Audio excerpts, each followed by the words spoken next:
It's a beautiful morning here. We're outside in the pool house by our pool. Normally we're in our studio, but today we're outside. It's a beautiful day. I hope it's beautiful where you are as well. Welcome to Sunday in the House, I should say, in the pool house.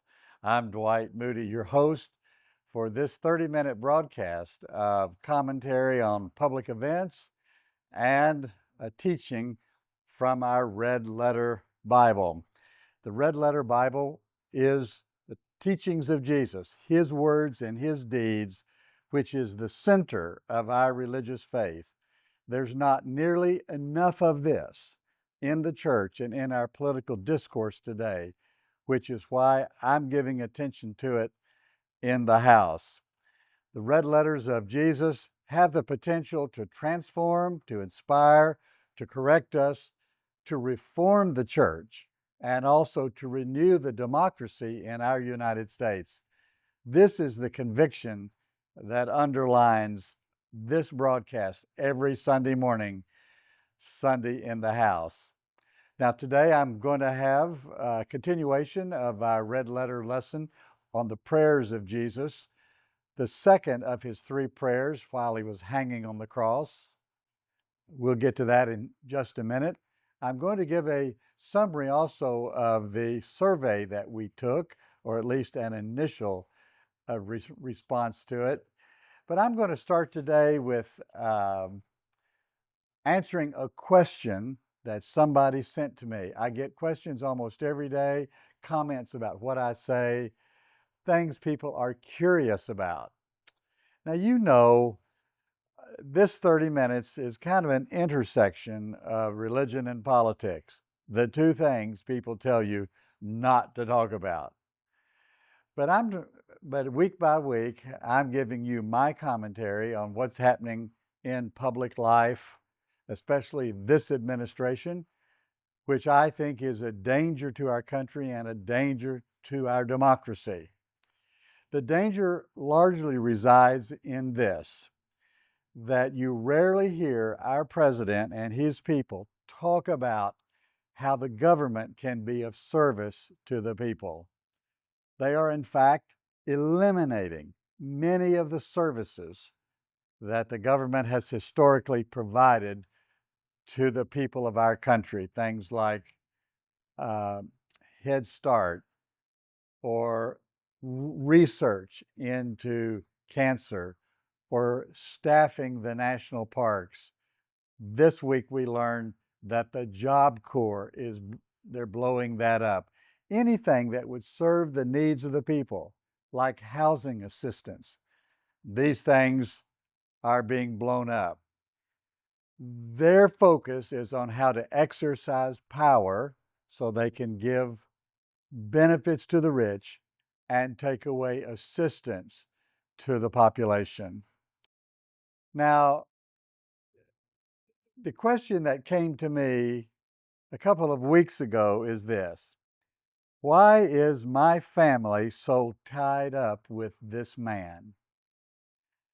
I get this question so often. It is a question that I'm sure you have asked yourself. You have asked, why is it my sister, my brother, my parents, my children are so enamored of Donald Trump? He exhibits in many ways all of the wickedness that we hope our children do not embrace. He exhibits all of the attitude and the crudeness that we try to tap down in our own lives. And yet here he is, larger than life, and people love him. He once said famously, I could shoot people down on the street of Broadway and my people would not abandon me. I think this is right. So the question is, why is this happening? You know, he does have kind of a crude charisma. He struts around, he speaks crudely, he demeans people, he challenges the status quo. These are things that appeal to some people who are afraid to say it. Trump says things that they don't want to say.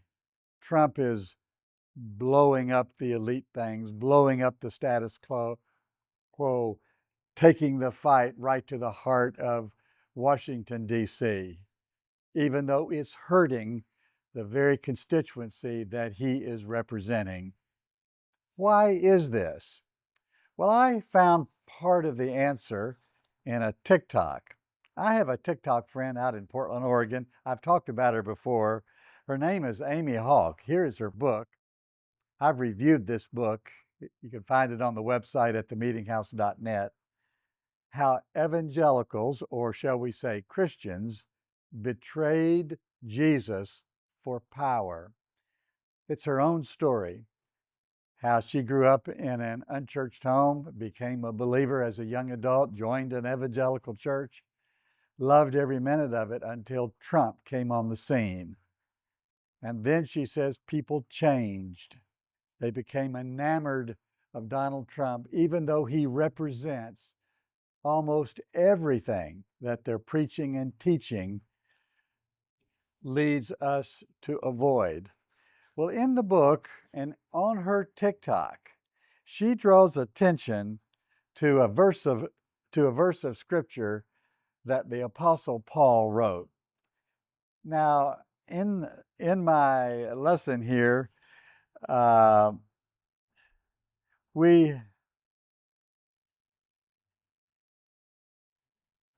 don't normally quote the Apostle Paul, but listen to this. Now, the church at Corinth was a very troubled and divided church, and the Apostle Paul, the itinerant missionary, organizer, church builder, church planter, we would call him, he writes them 4 letters, 2 of which we have in full and maybe part of a third.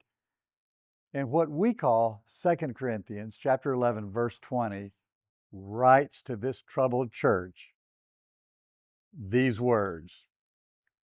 I find this very descriptive of what's going on in the American church today. He writes, you even put up with anyone who enslaves you, who exploits you, who takes advantage of you, who puts on airs or slaps you in the face. What a wonderful description of the way Donald Trump treats the people of the United States. He abuses them, and yet they still embrace him. It is a dysfunctional and ugly and unrighteous relationship which is bringing disaster and trouble and tremendous social anxiety into the United States today, because we have a leader that enslaves us, exploits us, takes advantages of us, puts on airs, and slaps us in the face. So part of the problem is our toleration of this kind of wickedness in our leadership. I don't know how long it's going to take us to get this leader off of the pedestal on which he now sits. I don't know whether it's going to happen in my lifetime or not. It may be another generation before we can rebuild bigger and better all that he has destroyed. Now I want to move now to my red letter lesson as we talk more about Jesus. Let's take just a break and watch the video that was sent in by one of our most faithful friends of the house, Karen. This is from Brooklyn, New York.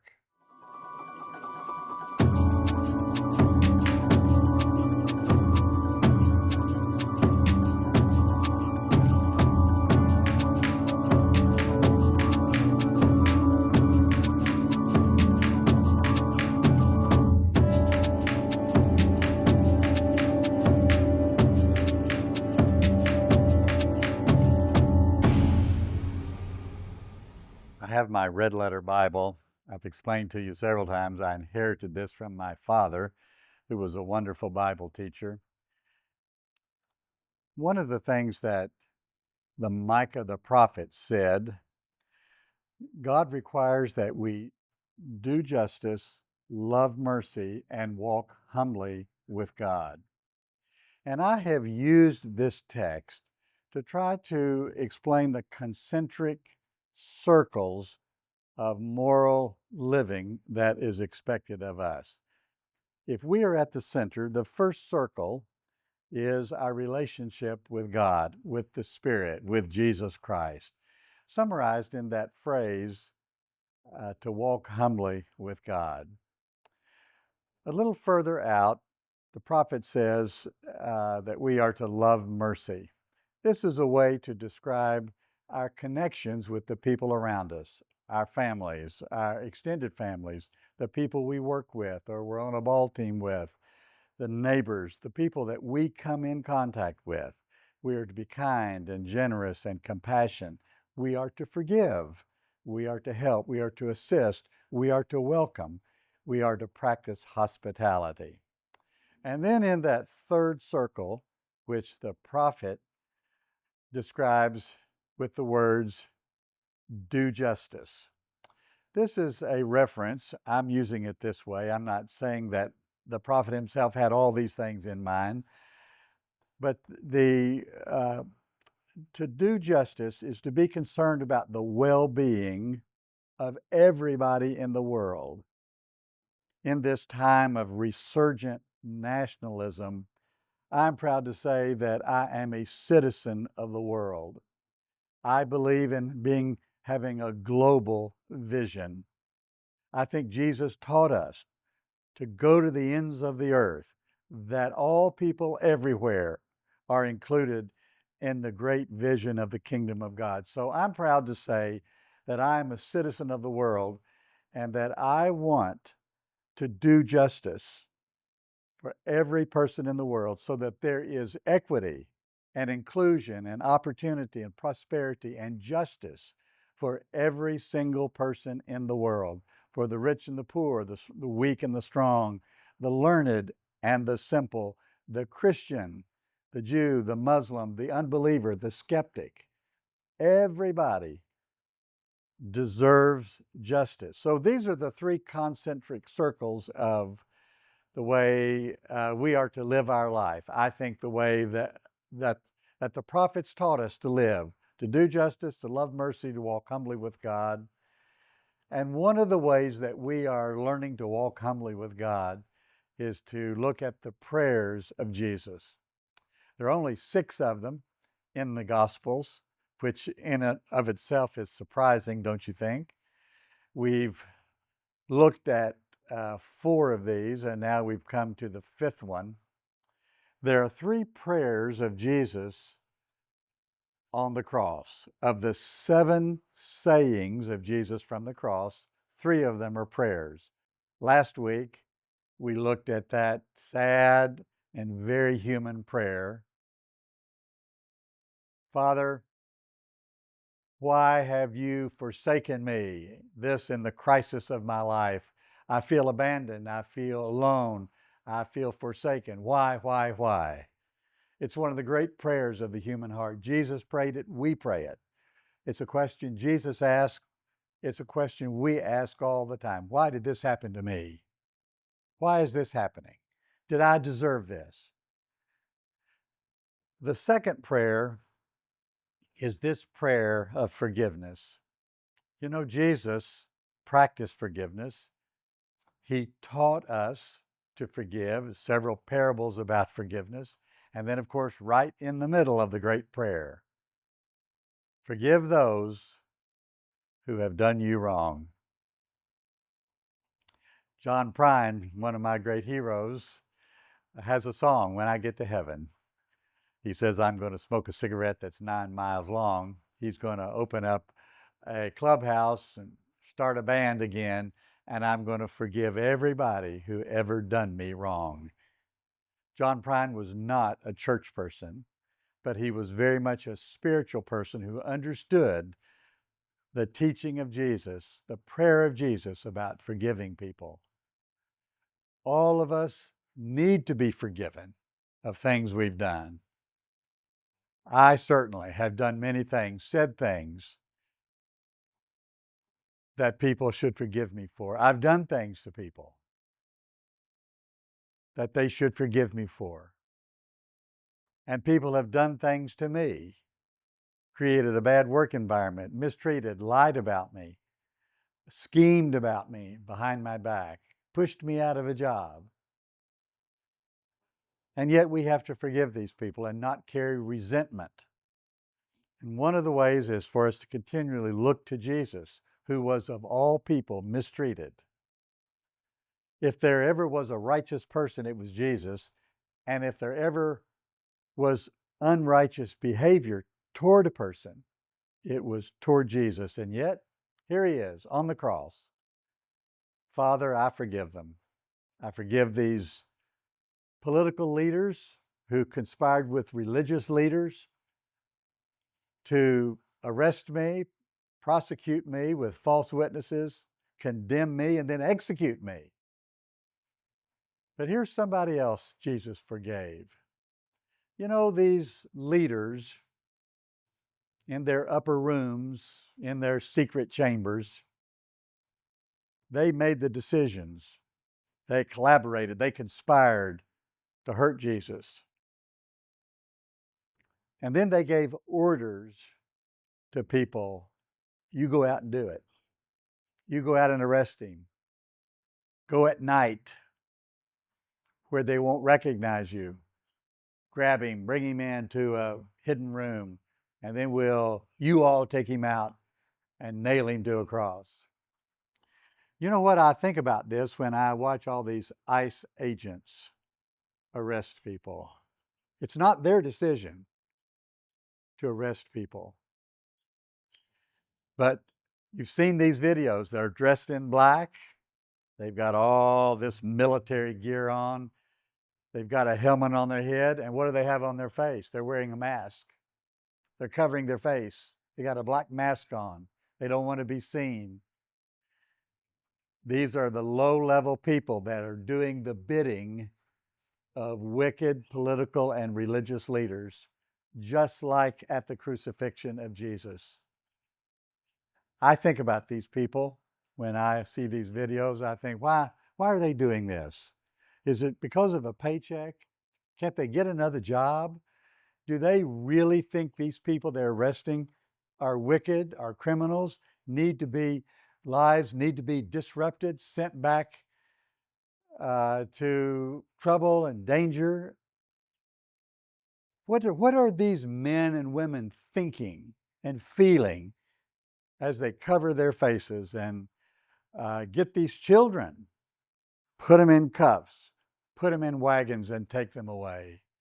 That's what I think about the people who led Jesus to Calvary. Put those nails in his hand, put that crown of thorns on his head, dropped that cross into the ground with a deep thump, and stood there waiting for him to die. I think about those soldiers. Jesus looked at those soldiers, lifted his hands to heaven, and said, Father of mine, forgive these men for doing what they're doing. They really don't understand. And then forgive their bosses who have a little more understanding. Forgive them. They really don't know either. This is the kind of forgiveness that we try to practice, don't we? When people do us harm, when people try to persecute us or undermine what we're doing or destroy what we've built or demean us or lie about us or swindle us. We have to forgive them. Pray that God gives us the strength and the courage and the winsomeness to forgive the people who do us wrong.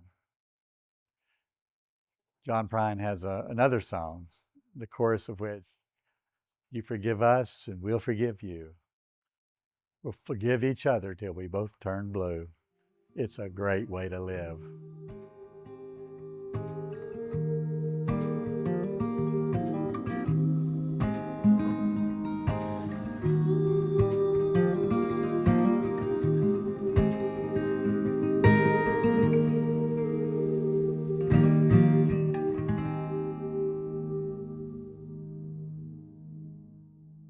I want to conclude this red letter lesson and even the whole broadcast today with a very personal story, something that happened to our family, especially something that happened to my son, Isaac. Many of you know Ike, the artist. He's had quite a checkered career as an adolescent and an adult, but he now, with his wife, are very faithful members, friends of the house. But I wrote a story about him in my book, On the Other Side of Oddville. This is a collection of about 120 short stories that I wrote and published, I guess now almost 20 years ago. The book is out of print. I do have a number of copies. I'd like to send you a copy of this book. If you'll send a contribution to the Meeting House, maybe you're a new donor, maybe you have been a donor for many, many years. I would like for you to have a copy of this book. These are things that I wrote in the Meeting House in my newsletter many years ago. And I want to read this story for you and make some commentary on it. It's called How Isaac and Amy Met and What Became of It. Amy and Isaac met for the first time on Tuesday morning, August the 1st, 2000. It was a brief encounter during which not even names were exchanged. What neither knew about the other gave the aftermath an emotional and ironic quality. Amy came to work as usual and took her station at the teller's counter of the bank. Ike entered the bank as he had done many times before. What Isaac did not know about Amy was that it was her birthday. More than that, he was unaware that she was just 2 weeks from delivering her very first child. What Amy did not know about Isaac was that he had a history of mental illness and criminal behavior. She did not know that, in spite of these things, he was and is a kind and compassionate person and not given to violence. Isaac placed on the counter in front of Amy a paper ripped from a stenographer's notebook. It read, quote, "This is a robbery. I want $5,000 in small bills. I have a gun. No funny stuff. Be cool and nobody will get hurt," end quote.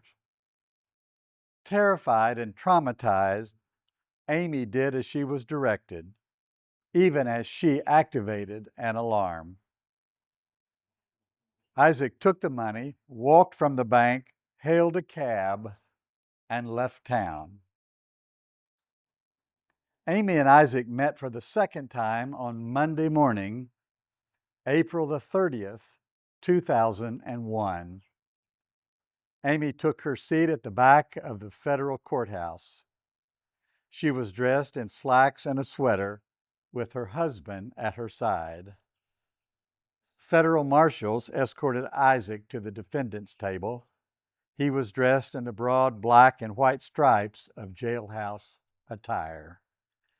3 rows of family members and friends sat behind him. The charges were read and the pre-sentence report reviewed, and then the judge turned to Isaac. "Do you have something you want to say?"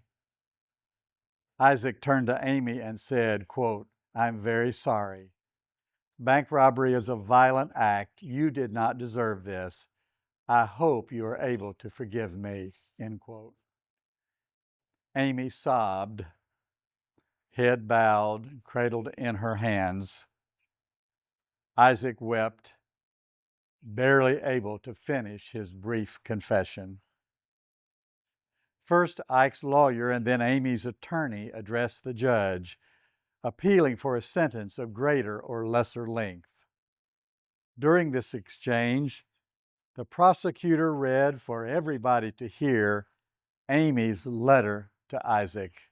Quote, I have no sympathy for you. You ruined my birthday and endangered my baby. You traumatized my life. You do not deserve a reduced sentence. I have recurring nightmares, and I have to seek professional help. I hate you. I hate you. I hate you. End quote.